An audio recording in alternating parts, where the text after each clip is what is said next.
Jeremy the Couch Potato. Opposite side of the screen, we got Coach Slate, and we got a bunch of things to talk about. There's no other way to put it. Um, as we alluded to, Buckeyes get a boom in Cincere Johnson, so we'll talk about that. Talk about a little bit of recruiting madness, I guess you would call it. Yeah. Yeah, we can't And call it waffling around like we wanted to. yeah, oh, there was definitely Yeah. some waffling around. Just crazy. So we'll dive into that, and then we'll finish it up with an insane visitor list for the last week of June officials. Yeah. Obviously, great news today.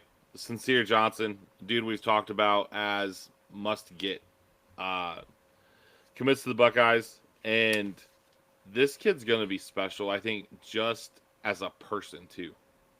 Yeah, man. I think Sincere Johnson is a special player. You hear all the reports you see on Twitter and all over social media about just how much of a great kid that he is. I mean, you can look at his tape, you can see his in the pictures. He's just a physical specimen.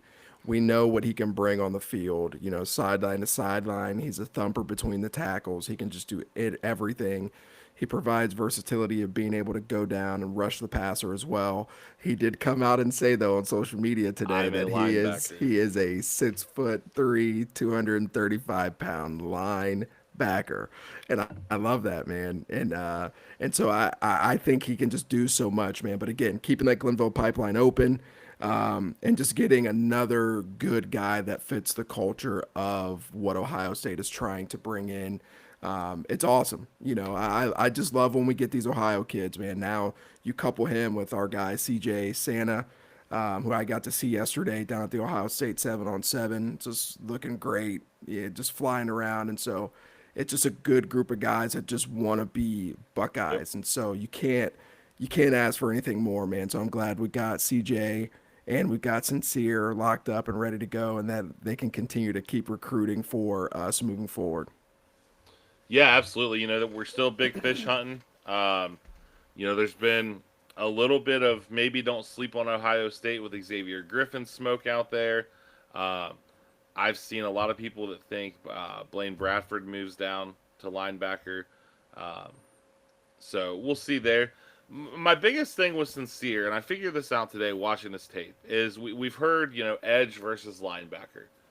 His highlight film is all against the run and the pass, like as far as pass rush snaps. Yeah, There's very little pass coverage snaps yeah, on the film. yeah, and that's all predicated on what your high school is asking you to do, though. One thing I want you guys to understand, and we were fortunate enough to go down to the Ohio State 7-on-7 during these practice times and these camp times, and so the Ohio State position coaches are taking their guys like through the ringer, right? They're taking these guys through the drills, and so yeah, on their highlight film, you may just see some pass rushing, some run stopping stuff. Well, one thing Glenville's going to have consistently is guys who can really run fast. And what do you do with guys that can really run fast? You typically play a lot more man coverage because you have the confidence to go out there and just do things where I'm going to lock up on the outside because I trust these front four guys to just go get after the quarterback. And so when you have guys like Sincere, it allows you to do that. When you have Jameer Perez in the middle of your defense, it allows you to do those things. And so a lot of what high schools do for their teams is what's best for them. It may not be what's best for Sincere going forward in college. It's what's best for Glenville Tarblooders right now to go win a state championship. And so that just tells you what type of player Sincere is. And I will tell you this, 2 years ago, when I was the defensive coordinator at Findlay High School, we went to Mansfield Senior for a 7-on-7. And Glenville won it, right? They won it. They beat, I forget who they beat. Well, that was us. They beat us in the championship game. And they ran afterwards, like dead sprints afterwards, like 15 to 20 of them, because Coach Ginn didn't like the way that they left their area. There was trash and stuff like all over the place, and he didn't like that. So not only did he make them clean it up, he made them run. And one of their coaches, you saw this big, huge human being out there on the field running. And I remember asking one of their coaches, like, who is this guy? And he would say, oh man, this guy is going to be the one that's next up. And he was like, his name's Sincere, blah, blah, blah, blah, blah. He's going to be like the truth. And he was a freshman and he was out there starting at linebacker. And it was just a crazy thing to think, like, fast forward, he's now committed to the Buckeyes. And so, like, you just are bought into that culture. Like the Tar Blooders in Glenville are bought into doing what's best for their team. And so that's what Sincere has been asked to do. And so that's what you see on the highlight film. But Coach Laurinaitis and those guys are absolutely vetting, making sure that these guys can do everything that they're going to be asked to do in Coach Patricia's defense. Yeah, and they're saying that at the Under Armour game, the in coverage, he was good. Oh, yeah. So, I mean, he's obviously a freaky athlete. We've talked about that. And I think the thing that really jumps out today, now that the commitment's official, this guy loves Coach Laurinaitis. Oh, yeah. Yeah, it's hard not to, man. Like, you could just see it when Coach Laurinaitis was walking around the field. At the 7-on-7, he was out there, and some of the other coaches, and just like the players, like the linebackers that are there, just gravitate to him because you know how special of a player he was as a Buckeye. And so it's just really hard to not want to relate or not to relate to somebody like that who's younger, but he's also shown you the way. Here's this guy who was just a 3-star kid, from Minnesota, who grinded and worked his way up the ranks to be this All-American and have a great NFL career. He's showing you how you can do this. And so it's hard not to be able to relate to that, and it's hard not to be able to not to want to be coached by that. And so Coach Laurinaitis, man, we got to keep him around for a long time. Yeah, absolutely. So that was 12:30ish that Sincere commits today. And as of last night, we thought we were getting a double boom today. Luke Wafle, who we talked about on his official visit, came out with the Fong bomb yesterday. We're going to keep him out, in the eastern half of the United States, keep him away from Lincoln Riley and his 30-man recruiting class. And then this morning, flip-flop. Or waffling, as we'll say. Yeah, I mean, I don't... Again, we've said this how many times? Get paid, guys. Absolutely. But Ohio State is not going to pay the number that Will Fong threw out there, which is 2.2 to 2.6 over 2 years at a freshman. Yeah. If Dylan Stewart wants to come to Ohio State for 2.6 over 2 years, Ohio State's going to pay Dylan Stewart that. Yeah. That's the formula. What's wild, though, is after taxes, somebody did the math. He's going to get like 1.4 over 2 years. That's crazy. So Wafle to USC, I am very intrigued to see what happens out there. Yeah. Because I don't think they're going to be good this year. Yeah. Yeah, I think Coach Riley is going to be on the hot seat, obviously. They're doing whatever it's going to take to get the best players out there right now. Like you said, man, you got to do what you got to do, right? I'll never knock a kid and their family for doing what's best for them. And if taking $2 million is what's best for them, go get your bag, man. Go get it. And hopefully you take care of that money so that the money can work for you for a very long time. But like you said, and I'm glad that Ohio State is not going to do that, because when it comes to high school, you can't. It's that, to me, it just doesn't make sense to pay a high schooler that amount of money when you can't account for the level of competition that they're playing. You can't account for just so many different variables out there unless they are a surefire generational talent a la Jeremiah Smith. And even then, I'm still a little skeptical, right? And our guy, Julian Fleming, who has, obviously been dealing with a lot of stuff here recently, was this huge get for us. But he did not play the best competition, and he couldn't stay healthy. And there were just so many different things that went on in his career at Ohio State. And so you're taking that risk of, if you're going to drop this huge bag for this player, what if they don't pan out? Is that a risk you're willing to take? Like, Yep. it's so hard to fathom paying somebody that much, and you just don't know. You just don't know. Yeah. But if you see somebody do it in the ACC for 2 years and the SEC for 2 years and they dominated, okay, that makes sense to me. So, hey, man, go get your money. I'm happy for him and his family, but I was hoping he was going to be a Buckeye, man, because he's a stud. Yeah, he's good. Some more negative news, I guess we'll say. All-world linebacker Tyler Atkinson, who we thought Ohio State was in his top two. Sounds like it's going to be a Georgia-Texas battle. He's going to Georgia. I mean, there's no other way to look at that. It's just wild. The amount of time that Ryan Day has personally spent on this recruitment, and then you go into the week of your official, and you essentially tell him to kick rocks. Not a good look, but I'm sure there are kids that have came to Ohio State that have done that to other coaches too. Yep, absolutely. And then a couple weird, not weird, but interesting notes from Berm. PJ Dean, who we raved about last week, the measurables aren't measuring. Okay. You either need him to be a 300-pound interior offensive lineman or a 280-pound interior defensive lineman. Yeah. And I guess he came in at like 240. Yeah. Which is, man. So, yeah. Yeah. So as of right now, Berm says that he's not a take. And there's a guy we're going to talk about in a little bit that sounds like the staff might be prioritizing over him. And then I thought it was interesting. Berm also says he does not have Danny Odom, the long, lengthy corner out of Florida, to Ohio State, but Mick Walker of 11 Warriors does. Okay. Well, I'm gonna side with my guy Mick here. Not that I know anything, but I just want this kid in our class.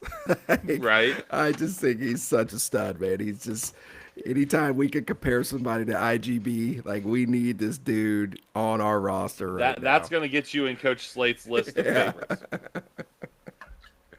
All right. So we talked last week about how huge this weekend is.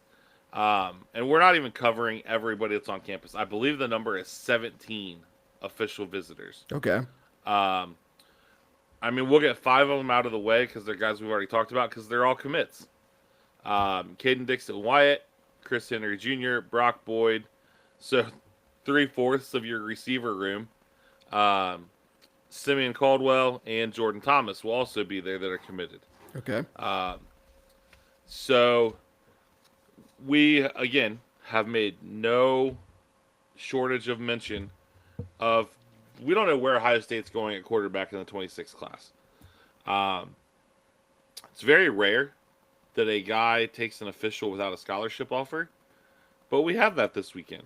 Yeah. And I think not only does he get his offer, I think this is where we go. Okay. Number 23 quarterback in the class from Mission Viejo, California, Luke Fahey. Like I said, he does not hold an offer.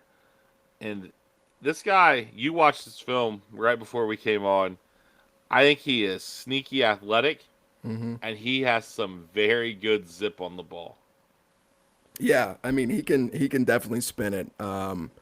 You watch his film, the size stands out to you a little bit. He's not that big. You can talk about Julian saying very similar in size. He's listed at 6 foot, 185. Like, I think 6 foot might be generous.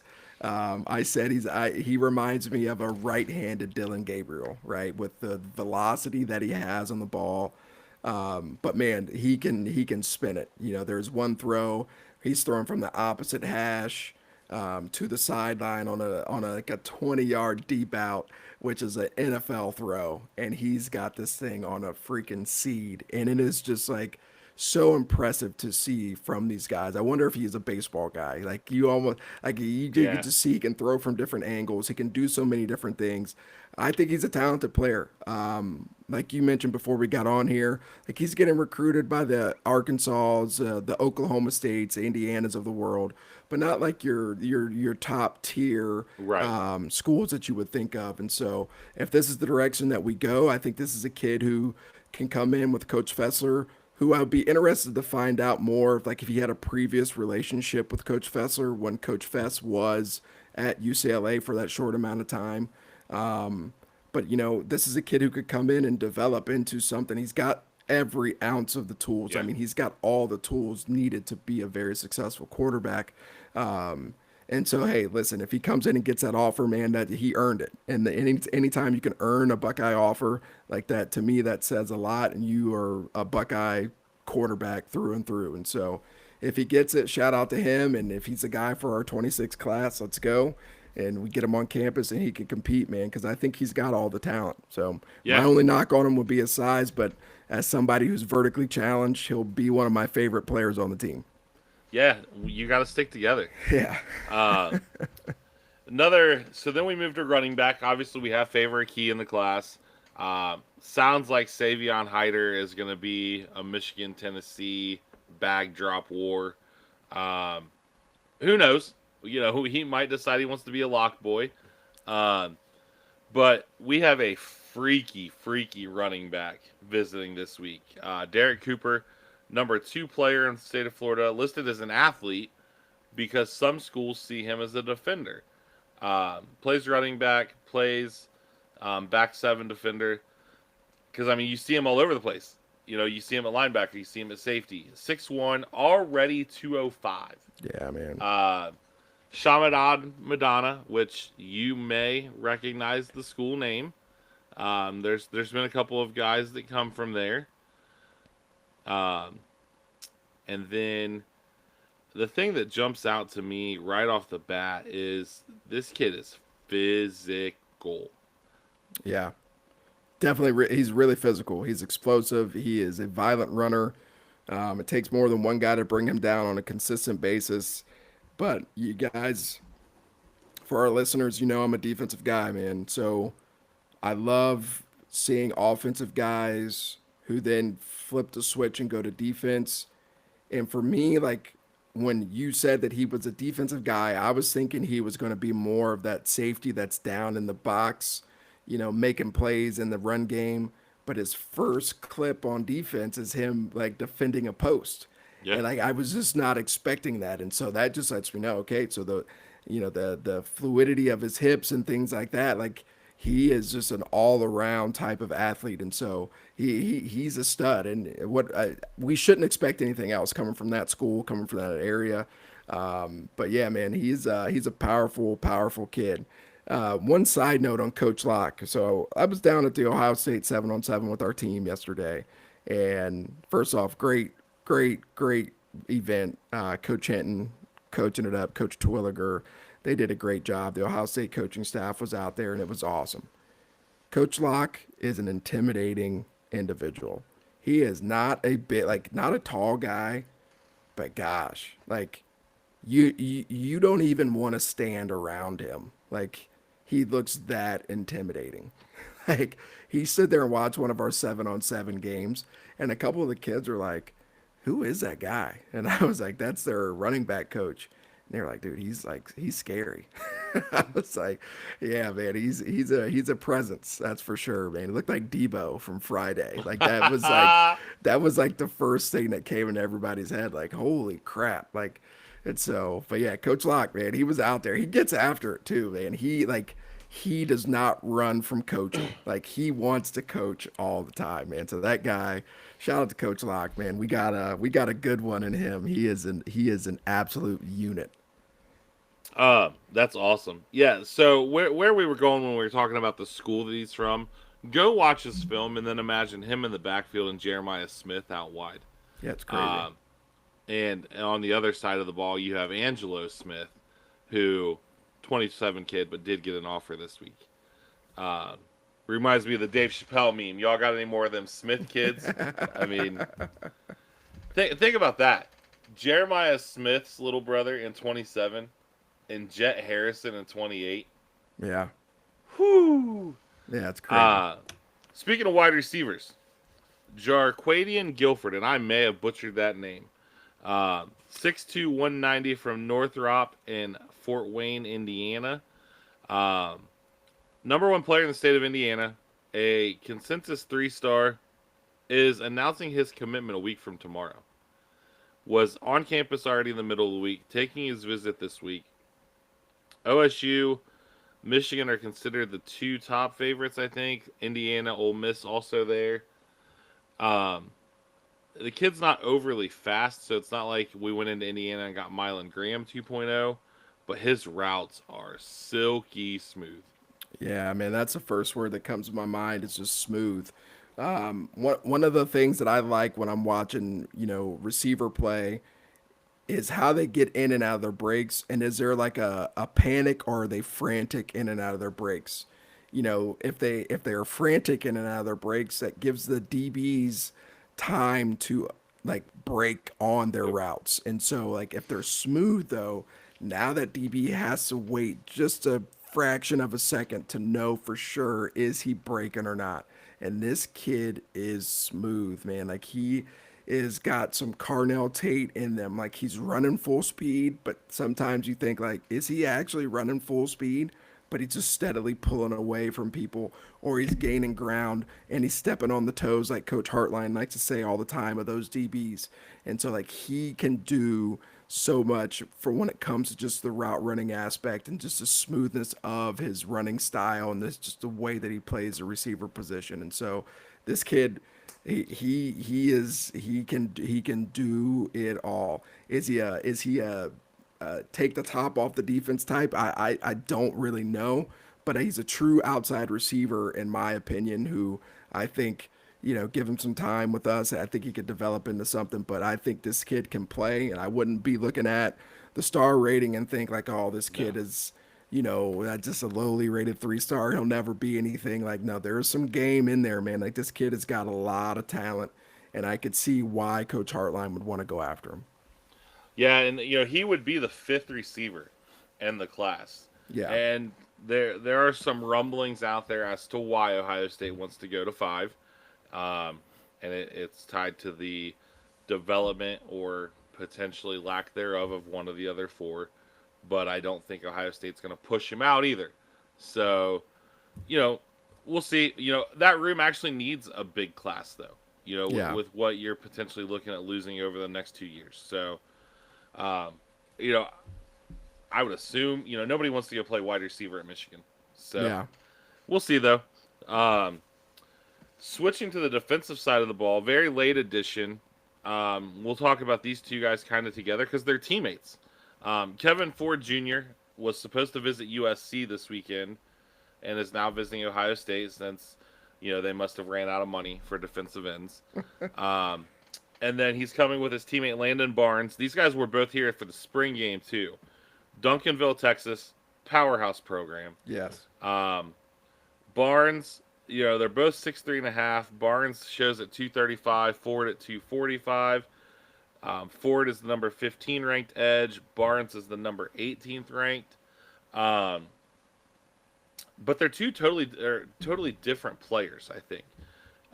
Barnes strikes me as he's very, very strong in the hands, more of that violent puncher type hands, and has really good lateral movement.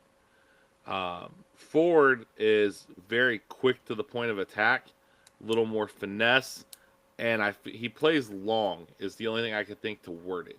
Because there are times that you see him he's got that wingspan, Yeah. and he uses his arms to create separation when he's being blocked as well. Yeah. You named it everything perfectly right there. I've got nothing Yes. else to really add to that, man. I think for guys that are similar in size, I do think they have different styles of play. But again, if you can get two guys from a powerhouse program like that, like you go get them. And so I do think they could use some size on them. But yeah, you nailed it with their style of play right there for sure. Barnes is his top three, I would say, as far as interest level: Ohio State, LSU, Ole Miss, and then Ford, Ohio State, Texas A&M, Florida, Bama. So I mean, these guys are both being recruited by all the big boys. Yeah. Brings us to potentially, I think both of our new favorite recruit in this class. Um, Deuce Gerald's, Swanee, Georgia, 6'2.5", 265 pounds, ranked as the number 9 defensive lineman, 265 pounds. I want you guys to really let that sink in for a minute because this guy also plays running back. And we're not talking like blocking fullback or gadget play, short yardage fullback. My man is busting like 40 and 50-yard runs and making it look easy. Yeah. Oh man, the big guys who get the ball in the backfield, they got a soft spot in my heart, man. Like, I love it. Like, I think first off, defensively, I think this guy, he's got a really violent punch. He's got a quick first step. He's got the versatility to be outside and inside. He's got the frame to where he could grow into something that could be a three technique, but I think his athleticism could lend him to staying on the edge. He can just do so many different things, and then you flip him around, and then you put him on at running back. He can do so much, and I think these are the type of guys that you go get and you put on the defensive line, and they develop into some really really talented players down the road. And so I think, and especially out of the state of Georgia, these are the type of guys you have to be able to get out of the state of Georgia. You may not get, all the five stars out of the state of Georgia and things like that, but if you can get somebody like this who is still a highly rated kid, like, you gotta get them. And so, listen, anytime you see 275 in the backfield, I'm going to be a fan of that Yeah. all day long. So this kid, five technique, three technique, I think he can do it both. He's got the athleticism, he's got the power, he's got the quickness, he's got it all, man. So he's definitely, if I had to put a top 5 of my favorite recruits, he would definitely be in that list for sure. Dude, I'm telling you, man. I was watching this film earlier, and I'm like, Slater is gonna love this guy. Yeah. We talked about PJ Dean earlier and how there might be somebody being prioritized a little more heavily, and the rumors are that is Damari Simeon, 6'3", 275, St. Augustine Prep from New Jersey, number 26 defensive lineman, um, Ohio State, Texas, Michigan. I mean, he's only a composite 4-star, but obviously, again, the offer list. And this is one of those dudes, sneaky athletic, quick first step. And you used this name last week for somebody. It might have been PJ Dean. Mike Hall vibes. Yeah. That's what I get with him as well. I just, I, anytime you can get those sort of vibes from somebody, that is what you need. And Mike Hall, he fit a certain type of player that the Buckeyes needed. And I think in this day and age where we're getting all these spread offenses, you're getting more zone schemes in the run Yep. game, you're getting more passing, you're getting more teams who are willing to throw the ball 60+% of the time. You need that three technique who can go get after the quarterback, who is an elite pass rusher as well. I think this kid can develop into that.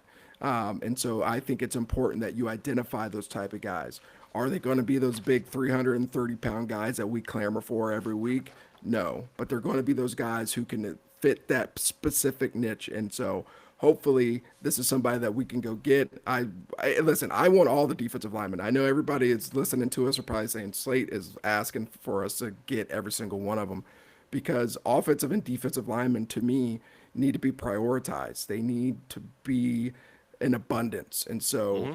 with the scholarship numbers now, the way they're changing, like, we need to make sure that we have an abundance of offensive and defensive linemen on our roster. And so whatever we got to do, man, I think this kid can play. And if this is the direction that they go, he's a good one, man. He can play. Yeah, absolutely.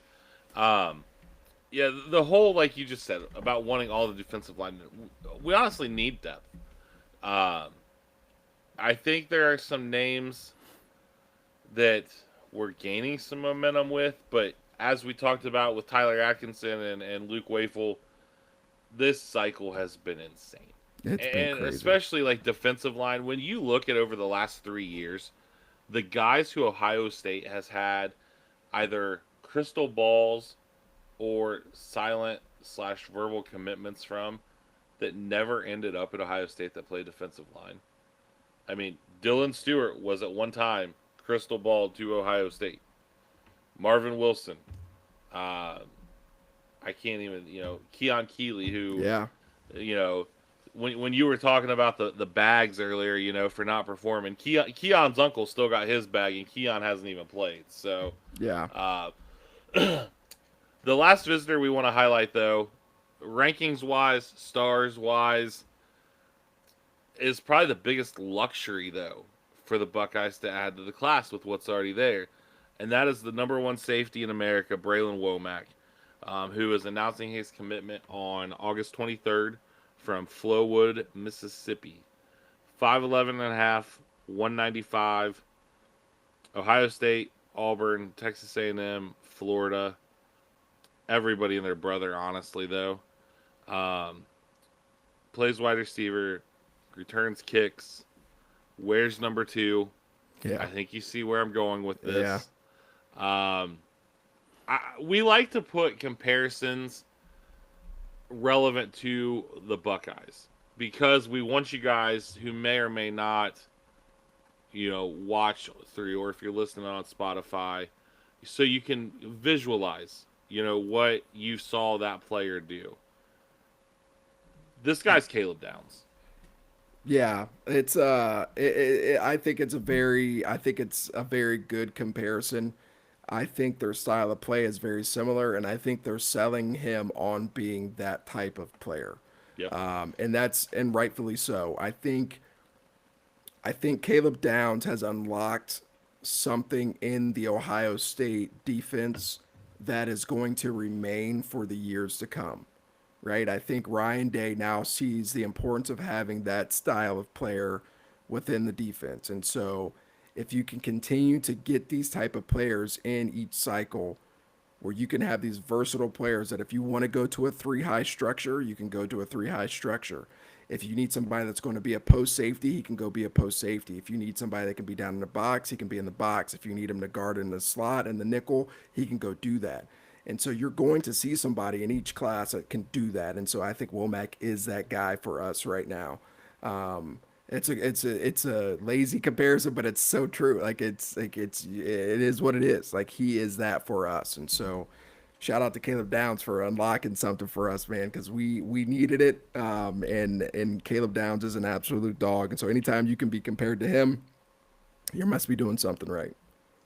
Well, I mean, lazy comparison, yes, but then when you watch his film, Yeah, it they just literally makes sense. move him around, It makes just sense. like Downs. Yeah. There are times he's in the box. There are times that he's a 1 high. I mean, it is, and at 5'11 and a half and 195 already.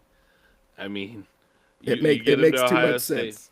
Yeah, you get him to Ohio State, 5'11 and a half, and get him to 215, 220 maybe.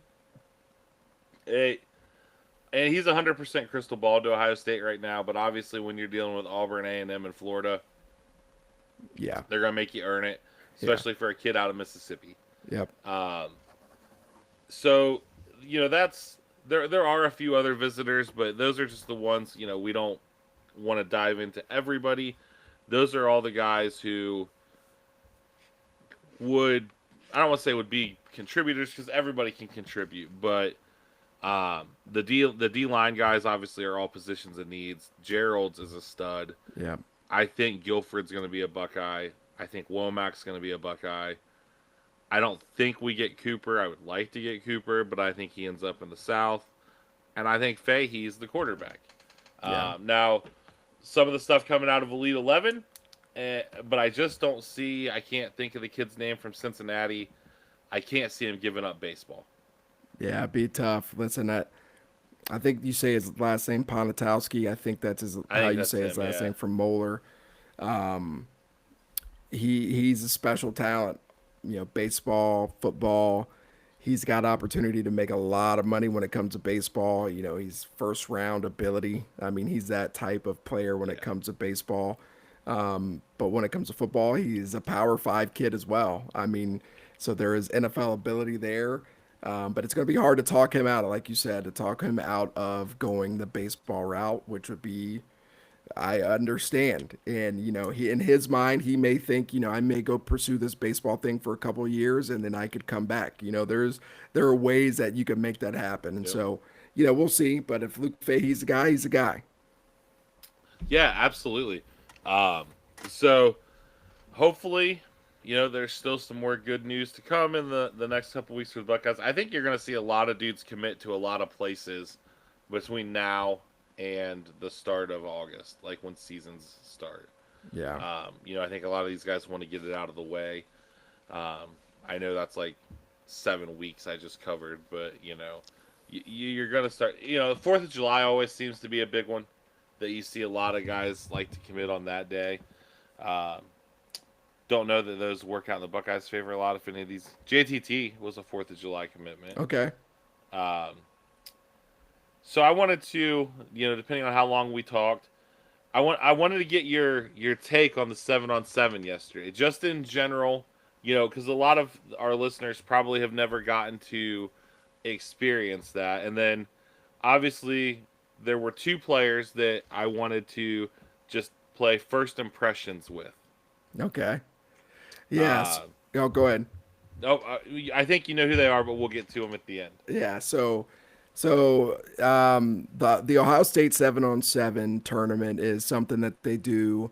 I believe they do it 2 or 3 times in the month of June. They invite 32 teams each session throughout the country. They get teams from the team who won it yesterday was from Pittsburgh. It was Pittsburgh Central Catholic. Sometimes you get teams from Florida. A couple years ago, when we won it, when I was at Findlay, we faced a team from Minnesota. Right? You get teams from all over. You get a house team who typically has a quarterback or somebody that they're recruiting. You just get a multitude of schools from everywhere. That's just so much talent. And Ohio State lets our guy Coach Hinton, Ed Terwilliger, and a bunch of the other support staff guys really just run the show, right? All the guys who have ties to Ohio high school football, and it's their time to shine. And so they get to really just interact. The players come out after practice and they, do a great job of interacting with the guys. Jeremiah Smith, Caleb Downs. I mean, they are phenomenal individuals. Caleb Downs, I don't think I saw him turn down a picture with one player. I mean, he walked out on the field and everybody wanted a part of him, and he took pictures with everybody. Some of our guys got pictures with him. It was awesome. But it's a well-run event. Coach Day's son was participating in it, so he was out there pretty much the whole entire time. But it was really good, man. Our team made it to the Elite Eight, which was fun. We got beat by Bishop Watterson in a good game, but it was fun, man. It was well ran, and it's a long, grinding day. Start at 9 a.m. We didn't get done till probably 4 p.m., 4:30 p.m., maybe even past that. I mean, it was a brutal day, but the kids just go out there and compete, and it is a fun time. And they got those 4 fields. You're praying that you're on the grass field because it's 100 degrees, and on the turf Yeah. it's like 120.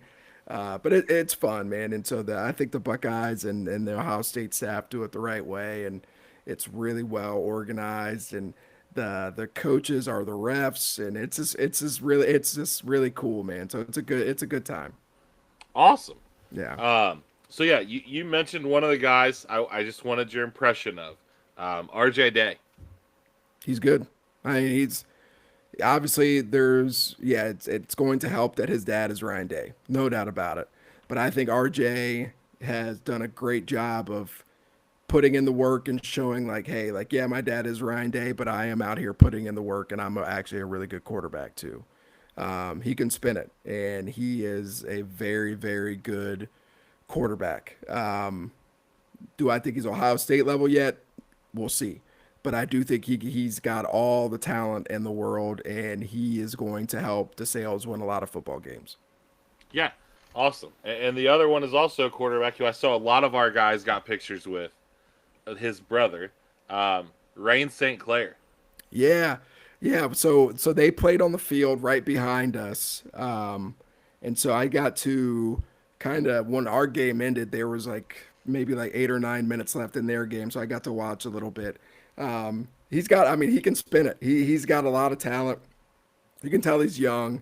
He's still developing. I believe they have a new offensive coordinator. I think the offensive coordinator that they had last year with Tavian has gotten a job somewhere else at the college ranks. And so like you could tell like he's still trying to figure his way out, through things, but man, the talent, it's there just like his brother. It is there. It's always tough, being the little brother, like being in Oh that yeah, shadow. That's yeah. always going to be tough, but just give him some time, man. He can see he's a good player. He had command of their offense, and I believe his offensive coordinator now is Coach Pratt, AJ Pratt, who was with Kent State now, or Kent State many years ago. So he's got a great coach that's helping him out. So he'll be fine. But yeah, he can definitely spin it, man. He's got some talent. The apple didn't fall from the tree, man. He's got all the traits that you need to be a successful quarterback. I'll just say I mean, that. and we can't talk about spinning it yesterday without giving our guy Cordes Feliciano some props, man. Like there's a video going around on IG that he was dotting them up, and mind you, he's a freshman, Yeah. and you see some of the other guys out there on the field, the size, you can just tell that he's a freshman right now. But Yeah. shout out Dez. Yeah, Des had a good day, man. It was a good time, man. It was a good day for our guys. They competed, yeah, after a slow start. But it was fun, and Des went out there and he did a good job, and our guys responded. Our skill guys did well, man. I was very proud of them because it was a brutal day. It was such a long day. Yeah, definitely a hot one too. Um, but yeah, so we'll see what the week brings us, after the visits, and we'll follow up with you guys next week with some hopefully positive updates and not a lot of waffling. That'll be the last time we get to use that, though.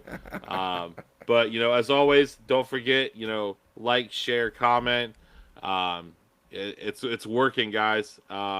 You are helping us grow this thing. Obviously we are here, brought to you guys courtesy of the Barn Baseball and Softball Academy. Um, Still working on some stuff for a big subscriber push going into the fall.